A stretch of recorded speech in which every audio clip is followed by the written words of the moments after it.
हाँ तो स्टूडेंट्स, पिछले पार्ट में हमने जो है हमारा जो पॉलीमर टॉपिक चल रहा था, उस पॉलीमर टॉपिक का हमने definition and types of polymer किया था। और टाइप्स ऑफ पॉलीमर में जो पहला था वो था ऑन द बेसिस ऑफ ऑब्टेंस या सोर्स, जो भी था रिसोर्सेज। और टाइप कितने बताए थे इसके? 3 बताए थे हमने। प्राकृतिक नेचुरल पॉलीमर, सिंथेटिक या संश्लेषित पॉलीमर, और सेमी सिंथेटिक और अर्ध संश्लेषित। अगला जो टाइप है हमारा वो है on the basis of structure, means संरचना के आधार। तो संरचना के आधार पे जो पॉलीमर होते हैं वो कितने टाइप के होते हैं? तो it is also 3 type. It is also 3 type. ये भी 3 प्रकार के होते हैं। फर्स्ट इज रैखिक बहुल। First is linear polymer. क्या बोलेंगे इसको? Linear polymer. Second is branch polymer, यानी कि शाखित बहुलक। शाखित बहुलक, ब्रांच पॉलीमर। और थर्ड है तिर्यक या जालकरम बहुलक। तिर्यक या जालकरम बहुलक, cross link, cross linked polymer. Okay, अब ये तो कंफर्म है कि there are 3 types of polymer on the basis of structure. तो ये जो पॉलीमर्स है, इनका जो फॉर्मेशन होगा, इनका जो निर्माण होगा, तो ये तो डेफिनेट है कि भाई निर्माण के अंदर मोनोमर यूनिट यूज होगी, एकलक इकाई यूज होगी। फर्क क्या है? स्ट्रक्चर दिया, संरचना दी, तो यहाँ पे जो मोनोमर यूनिट्स होगी ना, उनका जुड़ने का तरीका क्या है, किस वे में वो जुड़े हुई है, किस तरीके से वो आपस में अटैच होगी, वो मेन इनके अंदर डिफरेंस मिलेगा आपको। तो सबसे पहले देखो आप लीनियर पॉलीमर देखो भाई। अब लीनियर पॉलीमर होता क्या है? लीनियर, रैखिक, यानी एक रेखा के अंदर। मीन्स जो आपकी एकलक इकाइयां होती है, ए फिर ए फिर ए फिर ए फिर ए, एक ब्रांच में जुड़ गई, एक सीधी श्रृंखला में जुड़ गई। किसमें जुड़ गई? एक ब्रांच तरीके से जुड़ गई, एक सीधी श्रृंखला में जुड़ गई। तो इसमें क्या देंगे रैखिक बहुलक में कि वे बहुलक जिसमें बहुत सी एकलक इकाइयां या कई एकलक इकाइयां आपस में जुड़कर सीधी लंबी श्रृंखला बनाती है। सीधी लंबी और रेखीय श्रृंखला बनाती है, जिसे हम क्या कहते हैं? रैखिक बहुलक। क्या परिभाषा देंगे? बहुत सी मोनोमर यूनिट्स या कई सारी एकलक इकाइयां आपस में एक दूसरे के साथ जुड़कर सीधी लंबी और रेखीय श्रृंखला क्या बनाती है? सीधी लंबी और रेखीय श्रृंखला। Straight, long and linear. Straight, long and linear chain बनाती है, उसको हम क्या बोलेंगे? लीनियर पॉलीमर बोलेंगे। डिफरेंस दोनों का साथ साथ करेंगे। मीन्स इस तरीके से जुड़ जाएगी, इस तरीके से ये जुड़ जाएगी, एक रेखा के अंदर जुड़ जाएगी, इस तरीके से बिल्कुल स्ट्रेट जुड़ेगी। 1 सेकंड, थर्ड, फोर्थ, इस तरह से एक लीनियर में भी अंदर जो है आपके मोनोमर यूनिट सब अटैच हो जाएंगे। ब्रांच में क्या होगा? देखो, ब्रांच का मतलब क्या होता है? देखो, एक सीधी सी चीज पड़ी होगी, आपने नॉमेनक्लेचर पढ़ा होगा एमपीएससी नाम, उसमें शाखित और अशाखित का ब्रांच और नॉन ब्रांच जो है उनका आईपीएससी में पढ़ा था आपने। उसमें क्या था, उसमें ये था कि जैसे ये है कार्बन की चेन है, ये तो अशाखित होगी, अनब्रांच्ड होगी, और इस पे अगर हम कोई सब्स्टिट्यूट जोड़ दें तो अब ये चेन की क्या होगी, ब्रांच्ड होगी कि नहीं होगी। तो इसमें भी क्या होगा कि जो आपकी कई सारी मोनोमर यूनिट्स है, कई सारी मोनोमर यूनिट्स है, many monomer units joint with each together and formed a linear chain, सीधी श्रृंखला जोड़ती है, और इसको कहते हैं मुख्य श्रृंखला। क्या कहेंगे, मुख्य श्रृंखला कहेंगे, मेन चेन, मेन चेन। और जो रेस्ट मोनोमर यूनिट है, जो बची हुई एकल इकाई है ना, वो इस मुख्य श्रृंखला या मेन चेन के साथ पार्श्व श्रृंखला के रूप में जुड़ जाएगी, साइड चेन के रूप, इसके रूप में पार्श्व श्रृंखला या साइड चेन, पार्श्व श्रृंखला या साइड चेन की तरह से अटैच हो जाएगी। तो पार्श्व श्रृंखला, तो अब देखो ये आपने कैसा टाइप पढ़ा था, ब्रांच का पढ़ा था, और दोनों स्ट्रक्चर आपको सेम लग रहा है कि नहीं लग रहा, तो कोई दिक्कत नहीं है। शाखित या ब्रांच पॉलीमर में क्या होता है, मान लो आपके पास 50 मोनोमर यूनिट है, 50 एकलक इकाई है भाई, तो 50 एकलक इकाई है, तो उसमें से मान लो 30 एकलक इकाइयां तो जुड़ के एक सीधी और लंबी श्रृंखला बना लेती है, ये वाली सीधी और लंबी श्रृंखला, जिसे हम मुख्य श्रृंखला या मेन चेन कहते हैं।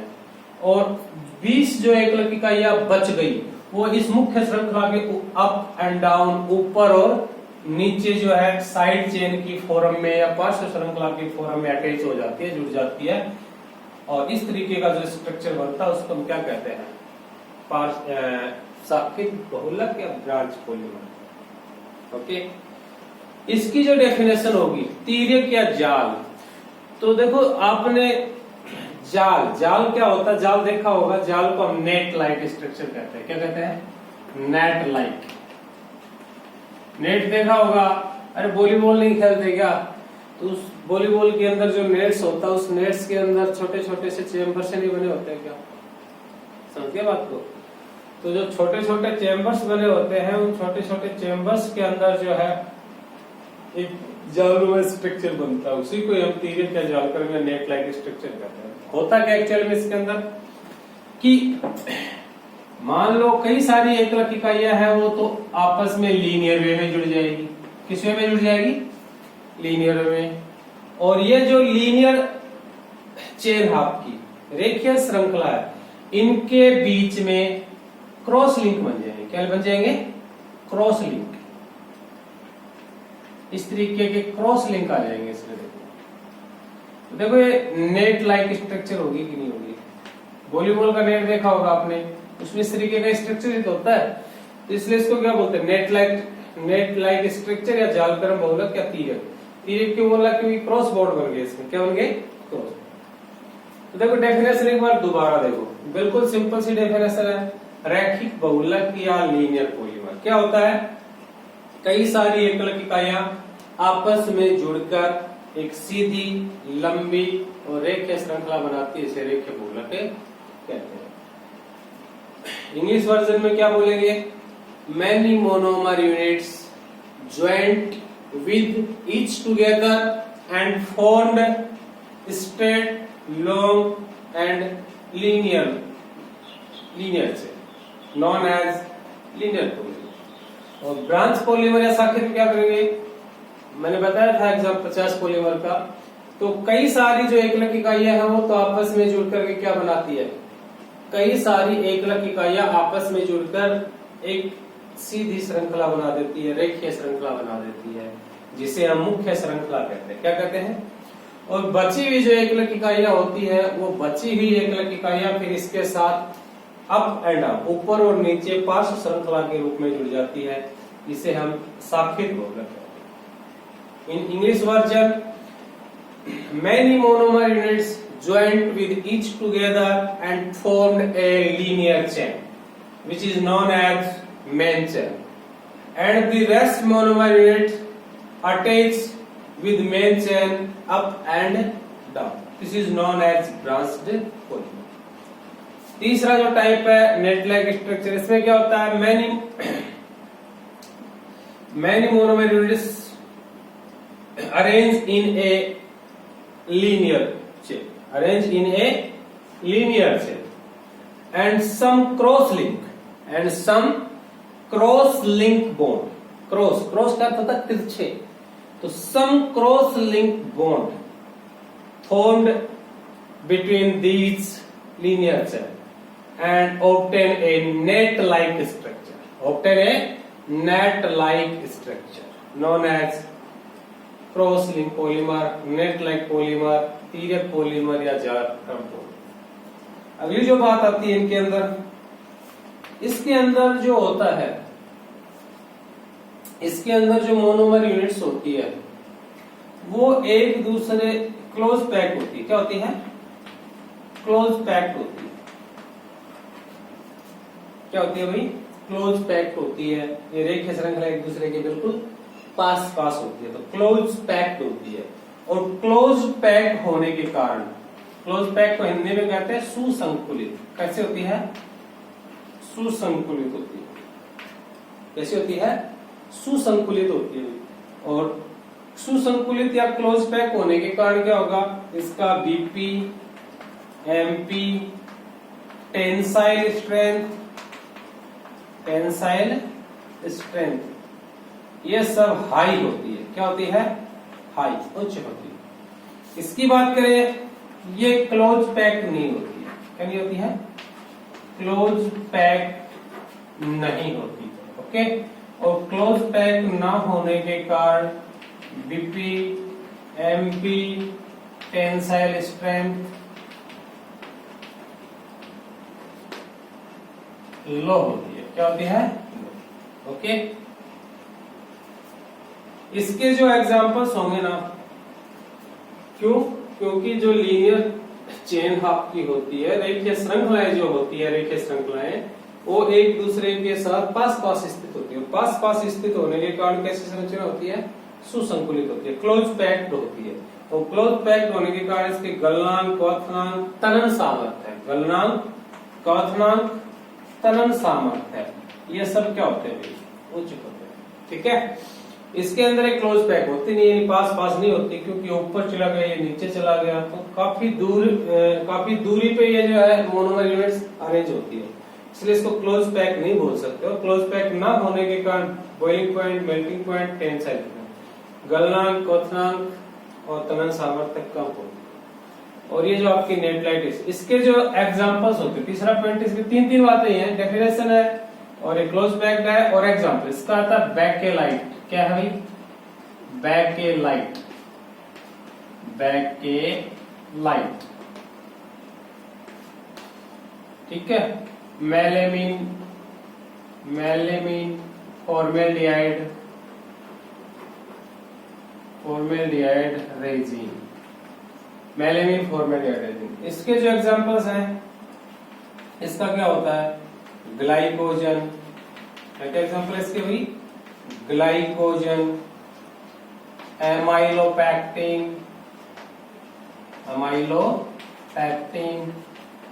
एटसेट्रा।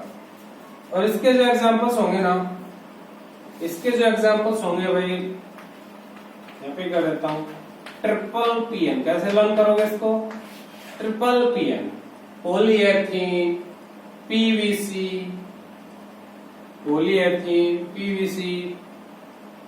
पोली एक्रिलोनाइट्राइल लगा लो, कुछ भी लगा लो, ये नाइलोन हो जाएगा। ठीक है, N4 nylon, P4 पॉलीएथीन, P4 PVC, P4 PAN और N4 नाइलोन। ये आपके रेखिक गोलक होंगे। तो सेकंड जो टाइप था ना अपना, वो था on the basis of structure, संरचना के आधार पर। तो संरचना के आधार पर कितने प्रकार के? 3 प्रकार के, लीनियर पॉलीमर, ब्रांच पॉलीमर और क्रॉस लिंक पॉलीमर। ओके, तो ये आपका सेकंड टाइप हो गया। नेक्स्ट अपन करते हैं, आगे जो अपना आता है थर्ड टाइप, वो आता है on the basis of monomer unit. On the basis of monomer unit, एकलक इकाइयों, एकलक इकाइयों के आधार पे, एकलक इकाइयों के आधार, एकलक इकाइयों के आधार पे ये कितने प्रकार का होता है? It is 2 types, it is 2 types. देखते हैं क्या क्या होता है भाई।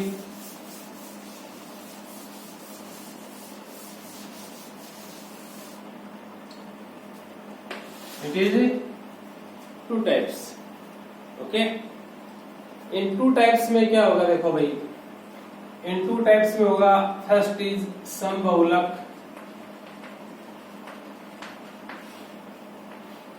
होमोपोलीमर, होमोपोलीमर, और दूसरा है विषम बहुलक,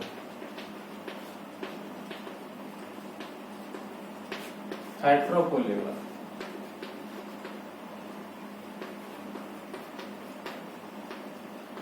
हेट्रोपोलीमर, ओके। तो होमोपोलीमर क्या होता है और हेट्रोपोलीमर आपका क्या होता है, देखते हैं हम इसको। देखो आपको जो रटना कुछ भी नहीं है भाई, सब कुछ जो है इसके अंदर ही छुपा है। सम विषम, कौन आ गया? बहुलक, बहुलक। अरे बहुलक बनाने में क्या काम आता है? एकलक, और यहाँ पे क्या लग गया? सम, सम मीन्स समान। यानी डेफिनेशन क्या दोगे? बहुलक बनाने में काम आने वाले सभी एकलक, सभी एकलक इकाइयां, बहुलक बनाने में काम आने वाली सभी एकलक इकाइयां क्या होगी? समान। और इसमें क्या हो जाएगी? असमान। All monomer units, all monomer units are same और all monomer units are different, all monomer units are different, okay। बस इतनी बात है, छोटी सी परिभाषा है। समबहुलक किसे बोलेंगे? वे बहुलक जिसके निर्माण में काम आने वाली सभी एकल इकाइयां क्या हो? समान हो, तो उसे हम क्या बोलेंगे? समबहुलक बोलेंगे। विषम बहुलक वे बहुलक जिनके निर्माण में काम आने वाली एकल इकाइयां क्या हो? अलग अलग हो, असमान हो, तो उसे हम क्या बोलेंगे? विषम बहुलक कहेंगे। समबहुलक किसे बोलेंगे? The polymer in which all monomer units are same, known as homopolymers. Heteropolymers, the polymer in which all monomer units are different, known as heteropolymer. Example ले लो भाई, अरे मान लो पीवीसी ले लिया, क्या ले लिया? वाइनिल क्लोराइड है, विनाइल क्लोराइड, क्या है भाई? विनाइल क्लोराइड है, और इससे बन गया पॉलीविनाइल क्लोराइड। क्या बन गया? Polyvinyl chloride. तो विनाइल क्लोराइड का फॉर्मूला होता है CH2 डबल बॉन्ड CHCl, और इसके कितने मॉलिक्यूल लिए? N। और यहाँ पे बन गया, रिएक्शन मैंने बताई थी, डबल बॉन्ड का क्या बनाना है? सिंगल करना है। फर्स्ट और लास्ट वैलेंसी को क्या करना है? फ्री, और N नीचे लग जाएगा बेस पे, ठीक है। अब तुम देख सकते हो यहाँ पे मान लो N का मतलब पहले अपन इस चीज को क्लियर कर चुके हैं कि कितने मॉलिक्यूल हो सकते हैं, 50, 100, 1000, 500, कुछ भी, पर सारे के सारे क्या? सेम है। तो ये हो गया सेम। अपन बनाते हैं नायलॉन 66। किसका एग्जांपल लेते हैं? नायलॉन 66 का एग्जांपल लेते हैं। तो नायलॉन 66 को बनाने में जो एकलक यूज होंगे, मोनोमर यूनिट्स यूज होगी, वो होगी hexamethylene diamine, hexamethylene diamine plus ADP acid plus adipic acid. तो इसका क्या हो जाएगा? देखो हेक्सामेथिलीन डाइएमीन और एडीपी एसिड, तो इसके अंदर जो मोनोमर यूनिट्स हैं, एकलक इकाइयां, वो क्या है? डिफरेंट है, असमान है। तो नायलॉन 66 एक किस टाइप का एग्जांपल है? हेट्रोपोलीमर का। हेट्रोपोलीमर विषम बहुलक को हम सहबहुलक भी कह देते हैं। क्या कह देते हैं?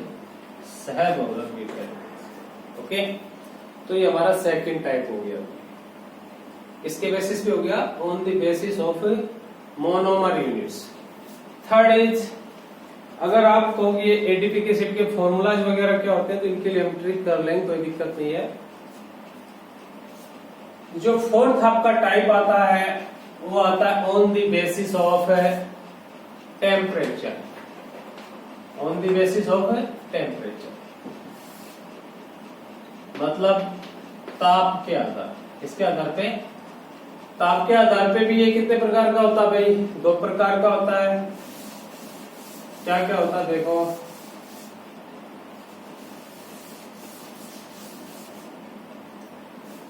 ताप सुन्मय, ताप सुन्मय प्लास्टिक, ताप सुन्मय प्लास्टिक, या क्या नाम दे सकते हैं इसको, थर्मोप्लास्टिक, थर्मोप्लास्टिक। और इसके अंदर आएगा थर्मोसेटिंग प्लास्टिक, थर्मोसेटिंग प्लास्टिक, ताप दरड बोलो, ताप दरड प्लास्टिक क्या बोलो।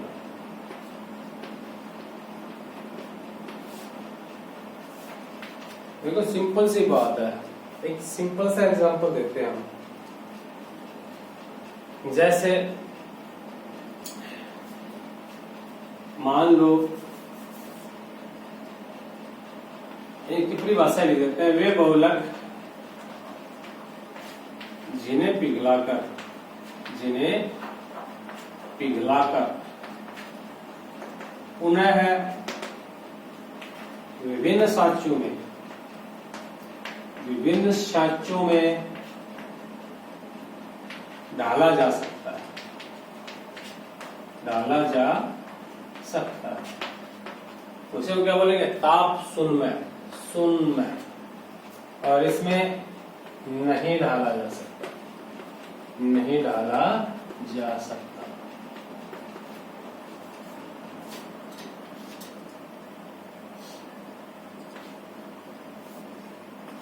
The polymer